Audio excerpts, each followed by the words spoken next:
Namaste to all of you, my friends on the dais, as well as my friends off the dais. I am the last speaker.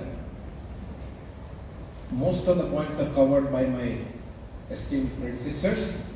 I want to make use of their presence here by avoiding the point that they covered. I want to make some new points so that I can be brief and crisp. I don't want to be an interference between you and your lunch. So basically, I want to make few points about national emancipation policy and globalization, internationalization. We are in an age where individual can count in an infinite manner. Individual strength is much more realized now than in the past, because individual can perform almost limitlessly by one's own efforts. The technology access, the resources access is quite significantly high compared to when some of us were growing up as children, students. So a student can become a teacher by self-teaching. It's possible. A teacher has to constantly become a student by constantly learning. You can see the inversion here. A student is a teacher is a student, and this process goes on. And when this process goes on, we acquire knowledge. India, ancient India was knowledge giver country. Current India is knowledge user country largely. Now with NEP, National Emancipation Policy, we should be able to give knowledge giving country. We should be able to generate a lot of knowledge here. All the resources are there, all the real resources are here. Somehow it has not been emancipated so far in our system. I think this is the real beginning of that, where the student can learn outside the box, outside the classroom, by a lot of self-efforts.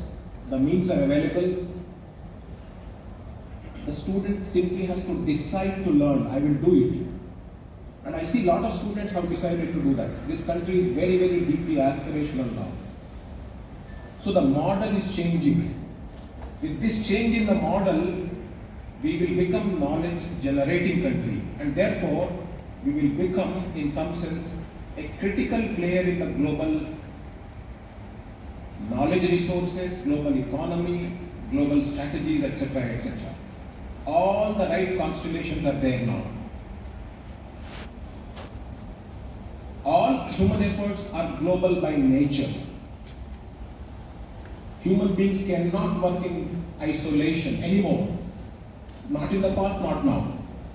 So therefore, we have to be internationally relevant. I don't want to say world class. That's a bad usage. We are part of the world. There is nothing like a world outside and we become class of that. We are the world. So therefore, don't use the word world class. So we have to be interconnected with the global activities, global society. And we can do that in the Indian context. Because India is actually a storehouse of knowledge to begin with. Ancient India always has been knowledge-thirsty country. We have generated a lot of knowledge much before the civilizations, Western civilizations evoke. We have not somehow harnessed that knowledge. We have not tried hard enough. So how do we attract global attention? By our own efforts? We should be good in what we are doing. Simple rule. We should not only be good in what we are using, but we should be good in what we are generating. My friends have elaborated a lot on the technical aspects of how we could be good and how we should be doing certain things certain way, etc., etc. So to be good, you need to decide to be good, essentially. And I think now the country is deciding to be good. Now the country for the first time realizes that Panini, our sage Panini, was the first inventor of language for programming. Now we are realizing it. It took several years. We have the documented evidences, we talk about it, we convince others about it. Took a lot of time for us to realize our inner strength. So we could be designing a lot of interesting courses for the rest of the world in an Indian specific manner. For example, India is one of the most important countries in the world with such high level of diversity. So many languages, so many scripts. We have not understood how these origins, these languages have arisen, what is the evolution of these languages, how they are evolving with our own thought processes. There is a lot of knowledge, body content available. We have not somehow codified that, we have not made into interesting courses that Westerners can come and learn. We have not done that, we should be doing it. And we are a very old civilization, lot of human migrations have happened. What are the drivers of human migrations? A lot of information is there. We could be offering interesting courses in those areas for the rest of the world. I'm talking about something very different which we should be doing so that we attract world's attention.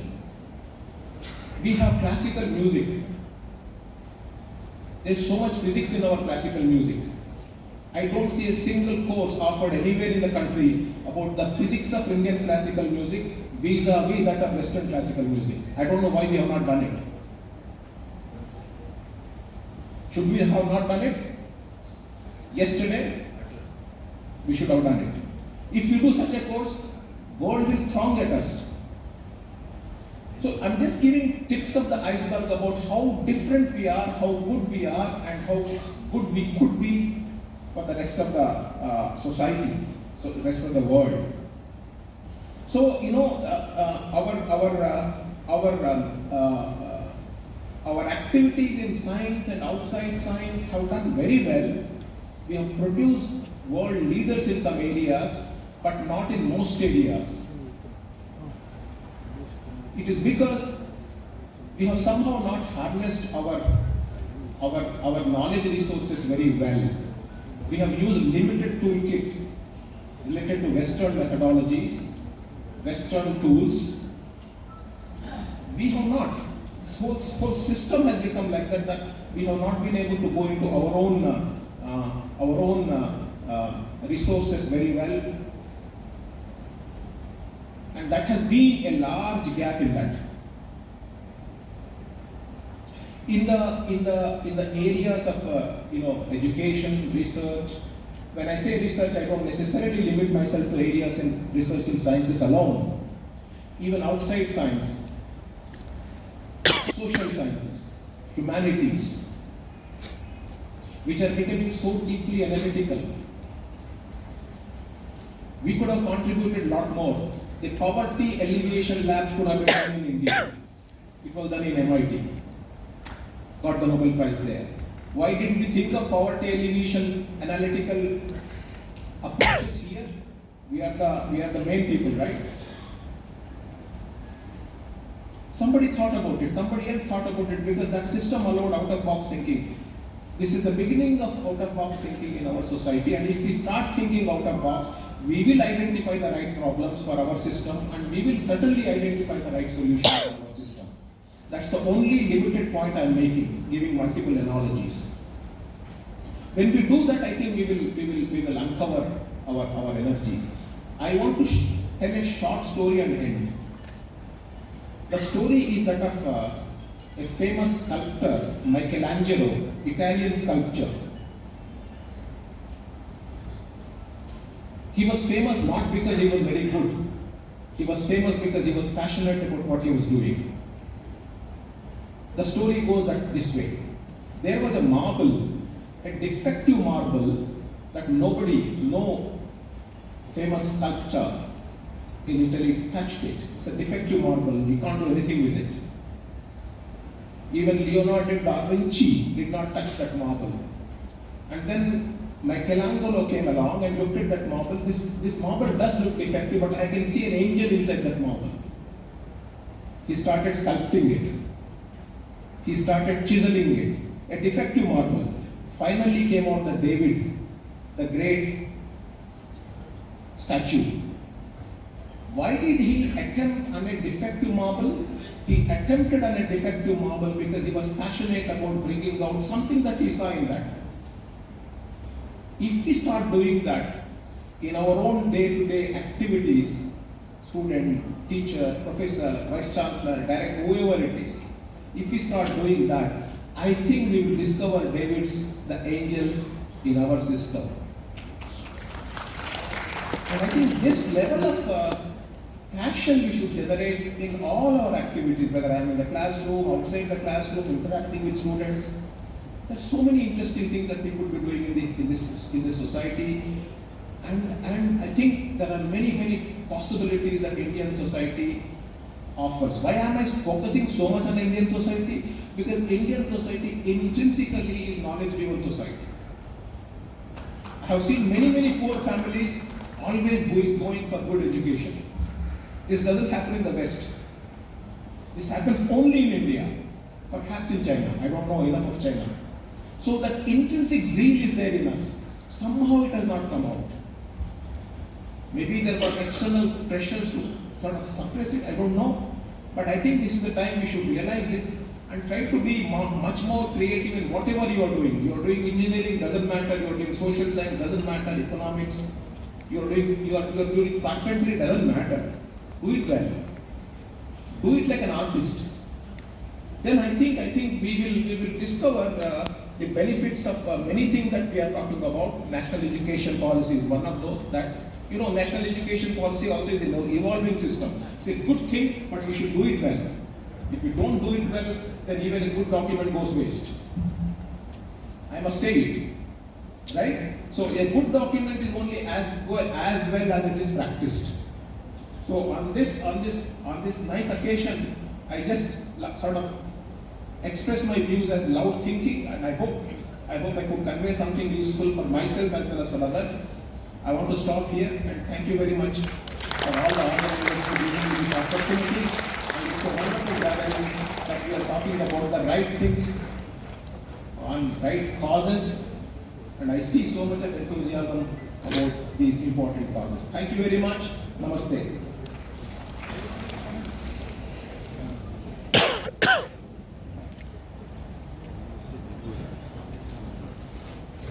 I thank this eminent speaker, Professor B. Sir, focused on teaching, learning process, how should it will be. We should be able to give knowledge generate country. India is going to become a knowledge superpower. We are going to become a critical player, knowledge economy and global economy.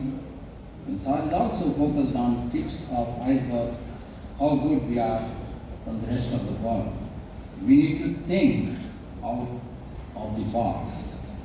So, focused on short story of Michelangelo, defective marble becoming an angle. So, thank the speaker for giving excellent inputs on this topic. So, summarizing this, National Education Policy 2020 envisions an education system rooted in Indian ethos that contribute directly towards transforming India knowledge society, that is Bharat, sustainable into an equitable and vibrant knowledge society by providing high quality education to all, and thereby making India a global knowledge superpower. Coming to the higher education, quality universities, a new and forward-looking vision for India's higher education system. The ancient Indian universities like Taxila, Nalanda, Vallabhi, Vikramshila, thousands of students from India and the world studying in vibrant multidisciplinary environment. So university means a multidisciplinary institution of higher learning that offers undergraduate and graduate programs with high quality teaching, research and community engagement. So we are very far away from the gross enrollment ratio in higher education, including vocational education, that should be reached from now 26.3% in 2018, it should be reached 50% by 2035. So multiple entry and exit options. This session deals with on multidisciplinary holistic education, creativity and critical thinking, conceptual understanding, and reimaging the vocational education is also touched upon. There is an urgent need for spread of the vocational education in India. In the 12th five-year plan, it is grouping age group of 19 to 24, less than 5%. This is when compared to the USA, it is 52%, Germany is 75%, South Korea is 96%. And research and innovation investment in India is only 0.69% of GDP as compared to 2.8% in USA, 4.3% in Israel, and 4.2% in South Korea. So this is the session outcome. I thank all the speakers for their excellent inputs on the topic institutional development and internationalization of higher education, enlightening the galaxy of academic leaders. I'll give a quote here on Rabindranath Tagore: "A teacher can never truly teach unless he is still learning himself. A lamp can never light another lamp unless it continues to burn its own flame." So we need to take this, we are the teachers, we need to learn himself every day, as Professor B.J. Rao sir rightly focused on this aspect. So thank you one and all for your patience with me. So I thank the organizers for giving me the opportunity to act as a moderator for this session. Thank you one and all for patience listening.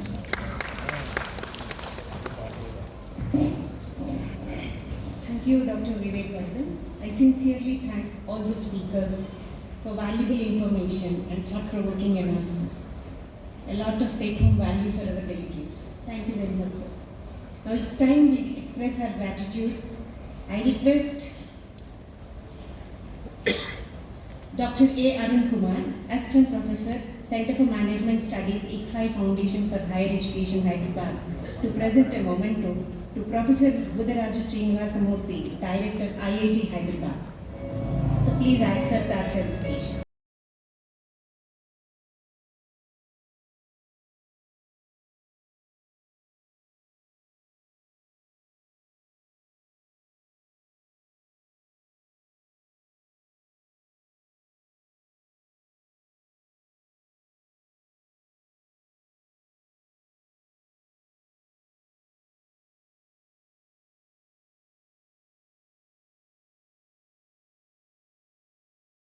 Now I invite Dr. Kadiyam Raju, Assistant Professor, Department of History, Usmania University from Nizam College, to present a memento to Professor B.J. Rao sir, the Vice Chancellor, University of Hyderabad.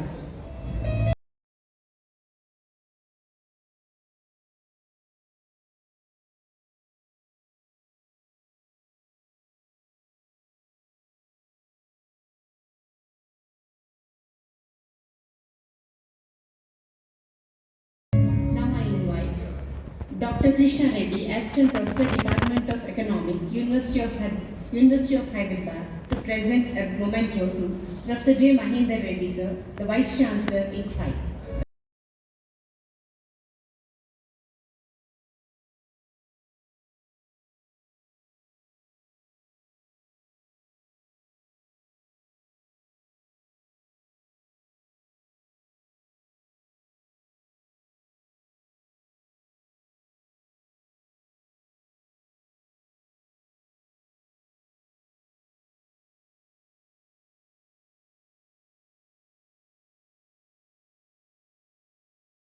Thank you, sir. Now I invite Dr. Narendra Reddy, Assistant Professor, Department of Political Science, Secunderabad PG College, to help state our moderator of the session, Dr. Vivek Vardhan.